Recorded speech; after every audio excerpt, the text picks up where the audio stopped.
सोचिए जरा, 2 करोड़ रुपए की संपत्ति बनाना कैसा रहेगा? ये सिर्फ एक बड़ा सपना नहीं है। आज हम देखने वाले हैं कि गणित के सीधे साधे नियमों का पालन करके इसे हकीकत में कैसे बदला जा सकता है। ये सवाल तो बहुत बड़ा है ना, कि क्या सिर्फ 5,000 रुपये महीना लगाकर कोई 2 करोड़ बना सकता है। हम यहाँ कोई अंदाजा नहीं लगाने वाले, बल्कि सीधे सीधे गणित का इस्तेमाल करके ये देखेंगे कि ये मुमकिन है भी या नहीं। तो चलिए सीधे मुद्दे पर आते हैं।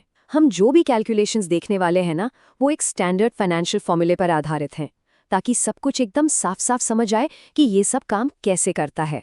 देखिए, हमारी सारे कैलकुलेशंस के पीछे एक बहुत ही सिंपल एक्सेल फंक्शन है, NPER।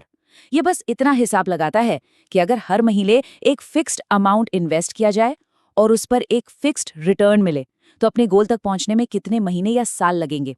ये इसलिए बता रहे हैं ताकि सब कुछ एकदम ट्रांसपेरेंट रहे। तो अब मजेदार हिस्सा शुरू होता है। हम 3 अलग अलग रास्ते देखेंगे, मतलब 3 अलग अलग मंथली इन्वेस्टमेंट्स, और ये पता लगाएंगे कि वो हमें 2 करोड़ के टारगेट तक कितनी तेजी से पहुंचा सकते हैं।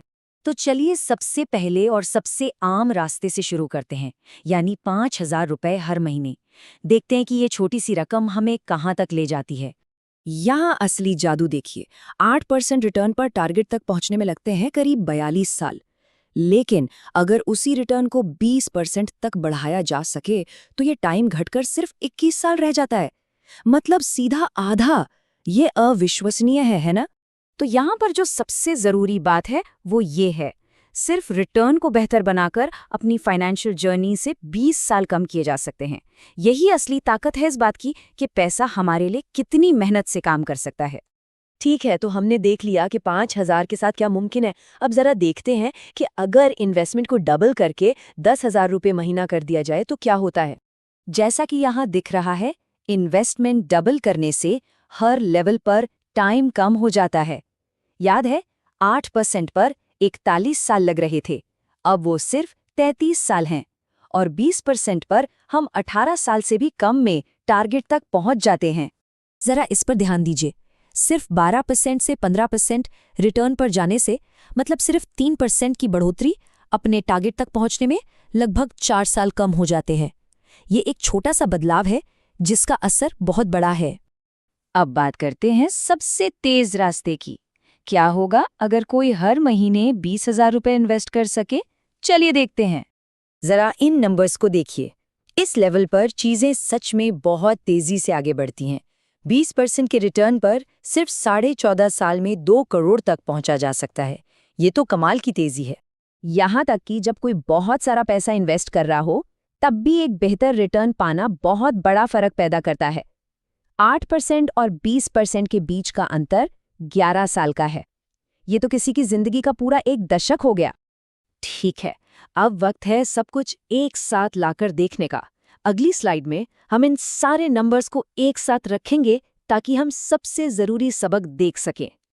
तो ये है वो मास्टर चार्ट। बाईं तरफ SIP अमाउंट है और ऊपर रिटर्न रेट्स। ध्यान दीजिए कि जैसे जैसे हम दाईं ओर जाते हैं, मतलब हाई रिटर्न की तरफ, तो सालों की संख्या कितनी तेजी से कम होती है, और खास तौर पर जब हम नीचे की ओर जाते हैं, मतलब हाई SIP की तरफ, एक बिल्कुल साफ पैटर्न उभर कर आता है।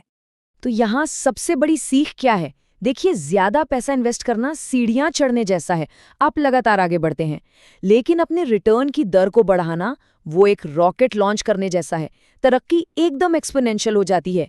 यही तो है कंपाउंडिंग की असली ताकत।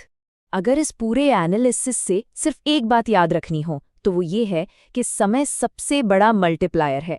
जितना ज्यादा समय पैसे को काम करने के लिए दिया जाएगा, वो उतना ही ज्यादा बढ़ेगा। तो इन नंबर्स का असल में किसी के लिए क्या मतलब है? चलिए कुछ आम सिनेरियो लेते हैं और देखते हैं कि ये जिंदगी के अलग अलग पड़ाव कर कैसे लागू हो सकते हैं।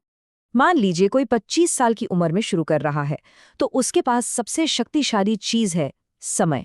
जैसा कि यहाँ दिख रहा है, 10,000 रुपए का मंथली इन्वेस्टमेंट एक अच्छे रिटर्न के साथ मिलकर एक बहुत ही मजबूत रास्ता बन सकता है। समय कंपाउंडिंग को अपना जादू दिखाने का पूरा मौका देता है। 30 साल की उम्र में समय अभी भी आपके साथ है, लेकिन हाँ, थोड़ा कम। यहाँ जैसा कि दिख रहा है 20,000 का एक बड़ा मंथली इन्वेस्टमेंट एक ज़्यादा सेफ और ज़्यादा पक्की टाइमलाइन देता है। और जो लोग 35 या उससे ज़्यादा की उम्र में शुरू कर रहे हैं, उनके लिए थोड़ी अर्जेंसी बढ़ जाती है। टारगेट तक पहुंचने के लिए या तो ज़्यादा अग्रेसिवली सेव करना होगा या फिर बेहतर रिटर्न वाले इन्वेस्टमेंट्स खोजने होंगे या फिर दोनों ही करने होंगे। ठीक है, खत्म करने से पहले एक छोटा सा रियलिटी चेक करना बहुत ज़रूरी है। ये जो नंबर है, ये एक आइडियल दुनिया में काम करते हैं, लेकिन असल दुनिया थोड़ी ज़्यादा कॉम्प्लिकेटेड होती है।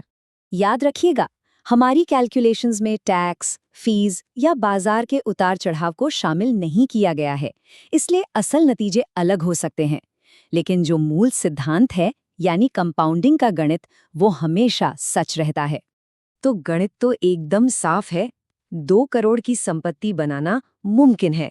अब एनालिसिस तो खत्म हो गया है और बस एक ही सवाल बचता है, ये यात्रा शुरू कब होगी?